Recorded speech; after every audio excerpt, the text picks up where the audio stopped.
Au fond, qui a le dernier mot sur ce que veut dire un livre, un film ou même une chanson? Est-ce que c'est l'artiste qui l'a créé ou bien le public qui le reçoit?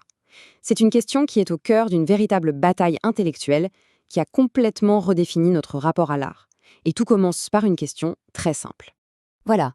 Qui décide? Est-ce qu'il y a une seule bonne réponse, une vérité cachée par l'auteur qu'il faudrait à tout prix découvrir? Ou bien est-ce que le sens, c'est quelque chose de beaucoup plus flottant, de plus personnel? En gros, il y a deux camps qui s'affrontent. D'un côté, on a l'idée que pour vraiment comprendre une œuvre, eh bien, il faut comprendre son créateur, son intention.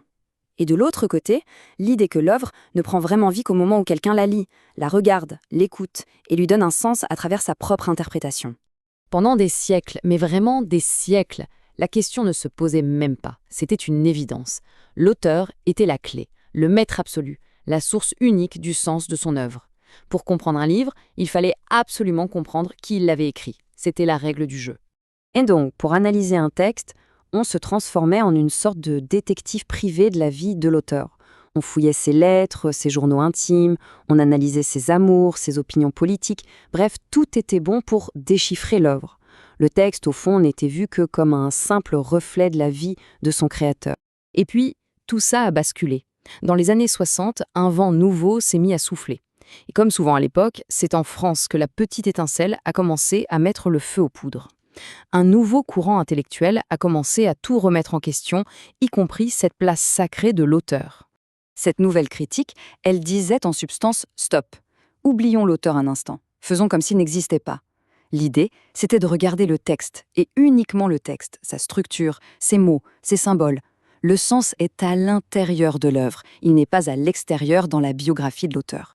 Et le grand nom derrière cette révolution, celui qui va vraiment mettre les pieds dans le plat, c'est lui, Roland Barthes, un penseur brillant qui va publier un essai très court, mais absolument explosif, et qui va tout changer. Et voilà la phrase qui a tout fait basculer. Une formule choc, presque violente. Alors attention, il ne s'agit pas d'une mort physique, bien sûr. C'est une métaphore pour parler de la mort de l'autorité de l'auteur. Une fois le livre publié, l'auteur doit s'effacer et laisser le lecteur prendre le relais. Alors concrètement, comment ça marche? C'est simple, l'auteur écrit son texte, il le publie, et à ce moment précis, il le lâche dans le monde. Le lien est coupé, le texte ne lui appartient plus vraiment. L'auteur lui-même devient un lecteur comme un autre, et c'est là que tout se joue. Le pouvoir de donner du sens passe des mains de celui qui écrit à celles de celui qui lit. Pour que ce soit bien clair, Barthes va utiliser un exemple absolument génial.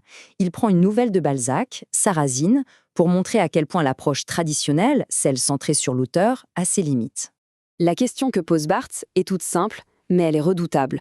Comment la biographie de Balzac, un homme du XIXe siècle, pourrait-elle nous aider à comprendre la psychologie si complexe et si particulière de ce personnage de Castrat? La réponse est simple, elle ne le peut pas. Le texte crée une réalité qui est totalement déconnectée de l'expérience vécue par son créateur. C'est la preuve ultime que le texte est autonome. Et ça illustre parfaitement le changement de paradigme. On ne cherche plus le sens en amont, du côté de l'origine, donc de l'auteur, non. On le cherche maintenant en aval, du côté de la destination, c'est-à-dire le lecteur. Le point de convergence de tous les fils du récit, ce n'est plus l'auteur, c'est celui ou celle qui lit le texte. D'accord, mais alors, si l'auteur n'est plus la source, d'où vient le texte? Est-ce qu'il sort de nulle part? Barthes répond que l'auteur, en réalité, n'invente rien à partir de rien. Il est plutôt une sorte de copiste moderne, un mélangeur, qui puise dans un immense dictionnaire culturel qui existe bien avant lui. Et c'est ça le concept clé de l'intertextualité. C'est l'idée que chaque histoire, chaque film, chaque poème est en fait un dialogue avec des milliers d'autres œuvres qui l'ont précédé. Rien n'est jamais totalement original. Tout est une mosaïque, un assemblage de citations et d'influences. Pour bien se représenter cette idée, il existe une métaphore visuelle qui est juste parfaite. Le palimpseste. Alors c'est quoi ce mot un peu barbare? C'était un parchemin, souvent en peau d'animal, qui coûtait très cher au Moyen-Âge.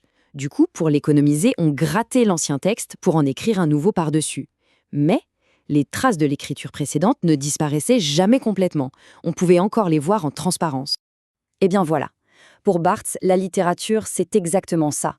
C'est un immense palimpseste. Chaque nouvelle œuvre est écrite par-dessus les anciennes. Et si on regarde bien, on peut toujours y déceler les échos, les fantômes des histoires qui ont été racontées avant.